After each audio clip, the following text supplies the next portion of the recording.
எல்லாருக்கும் வணக்கம். என்னோட நேம் த்ரிஷா. நான் சிவகங்கை மாவட்டம் காளையார் கோவில் ரூரல் டெவலப்மெண்ட் டிபார்ட்மெண்ட் எடுத்திருக்கேன். ஃபஸ்ட்டு நான் இன்றைக்கி வெற்றியாளராக இருக்கேன்னா கடவுளுக்கு என்னோட முதல் நன்றியை சொல்லிக்கிறேன். எனக்கு இந்த ஜேர்னியை தேர்ந்தெடுத்து கொடுத்தது என்னுடைய அப்பா. அவங்களுக்கு நான் ஃபஸ்ட்டு நன்றி சொல்லணும்னு நினைக்கிறேன்.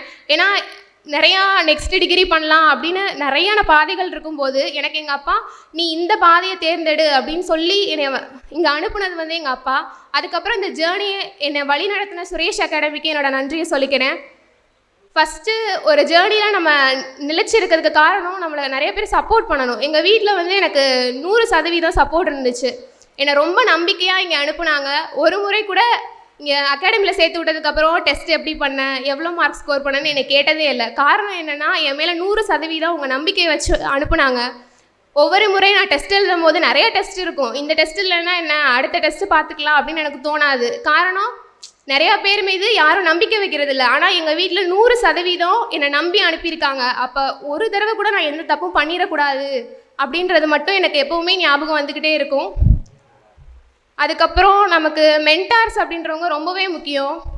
ஏன்னா ஒரு விஷயத்தை தப்பு செஞ்சு ஒரு அட்டெம்ப்டை நம்ம இழக்க விடாமல் அவங்க வந்து நம்மளை காப்பாற்றுறாங்க.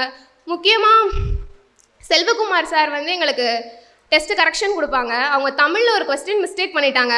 அவங்க அந்த கொஸ்டினை எப்போவுமே எல்லா டெஸ்ட் கரெக்ஷன்லையுமே சொல்லுவாங்க. அப்போ எனக்கு புரிஞ்சிச்சு அந்த ஒரு கொஸ்டின் சார் மிஸ் பண்ணனால அவ்வளோ வருத்தப்பட்டு எல்லா டெஸ்ட் பேட்ச்லையுமே சொல்லுவாங்க. அப்போ வந்து நம்ம அந்த மிஸ்டேக் பண்ணிடாமல் நம்மளை சேஃப்கார்ட் பண்ணுறாங்க. ஒவ்வொரு கொஸ்டினையும் எப்படி ரீட் பண்ணி ஒவ்வொரு வார்த்தையும் நம்ம கவனமாக கவனிக்கணும் அப்படின்றத வந்து நமக்கு சொல்லி கொடுக்குறாங்க.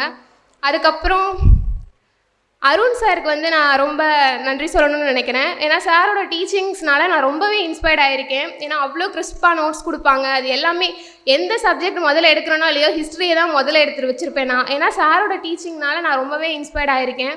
நிறைய பேர் வீட்டில் வந்து ஒரு இன்ஸ்டியூட்டில் அனுப்பும்போது உனக்கு 3 மாதம் தான் டைம், அதுக்கு மேலே நாங்கள் டைம் தர மாட்டோம் அப்படின்பாங்க. ஆனால் எங்கள் வீட்டில் எப்படின்னா நான் இந்த அட்டம்ப்ட்லேயே ஃபெயில் ஆகிருந்தாலும் எங்கள் அப்பா சொல்லக்கூடிய ஒரே வார்த்தையே என்ன இருக்குன்னா, உன் முயற்சியை மட்டும் கைவிடாத, அது மட்டும்தான் எங்கள் அப்பா சொல்லுவாங்க. அதனால் பேரண்ட்ஸுமே ஸ்டூடெண்ட்ஸுக்கு வந்து ரொம்ப ஸ்ட்ரெஸ் கொடுக்காதீங்க, இவ்வளோ தான் உங்கள் டைம் லிமிட் அப்படின்னு செட் பண்ணாதீங்க. ஏன்னா அதுவே உங்களுக்கு ரொம்ப ப்ரெஷராக இருக்கும். ஏன்னா என் ஃப்ரெண்ட்ஸை நான் வந்து பார்த்துட்ருக்கேன், இன்னும் 3 மாதம் தான் கொடுத்துருக்காங்க அப்படின்னு சொல்லிட்டு ரொம்ப ஃபீல் பண்ணுறாங்க. அது வந்து அவங்க படிக்க விடாமல் அந்த நமக்கு இன்னும் இவ்வளோ தான் டைம் லிமிட் இருக்கே அப்படின்னு சொல்லிட்டு அவங்களாம் ரொம்ப வருத்தப்படுறாங்க. அதுக்கப்புறம் இந்த ஃபீல்டில் எனக்கு ரொம்ப சப்போர்ட்டிவாக இருந்த ஒரு 3 பேரை நான் மென்ஷன் பண்ணணும்னு நினைக்கிறேன். கிருஷ்ணா அண்ணா, அதுக்கப்புறம் ஹெலன் அக்கா, ஜஹாக்கா. அவங்க ரொம்பவே எனக்கு நான் ரொம்ப மென்டலாக ஸ்ட்ரெஸ்ஸாக இருக்கும் போதும் வீட்டுக்கு போயிடலாமான்னு தோணும் சில நேரம். அப்போலாம் வந்து அக்கா இது வந்து ஒரு நல்ல பீஸ்ஃபுல்லான என்விரான்மெண்ட் இருக்குது, இதை விட்டு நீ நகர்ந்து போயிடாத, இங்கே இரு, இன்றைக்கி கஷ்டம் வரும், நாளைக்கே பார்த்தீங்கன்னா நீ சரியாயிருவ, இங்கே இருந்து படி அப்படின்னு எனக்கு ரொம்பவே சப்போர்ட்டிவாக இருந்திருக்காங்க. நான் இன்றைக்கி இங்கே நிற்கிறேன்னா முழுக்க என்னோடய பேரண்ட்டோட சப்போர்ட்டிவ் காரணம். எத்தனையோ பேருக்கு சப்போர்ட் இல்லாமல் இருக்காங்க.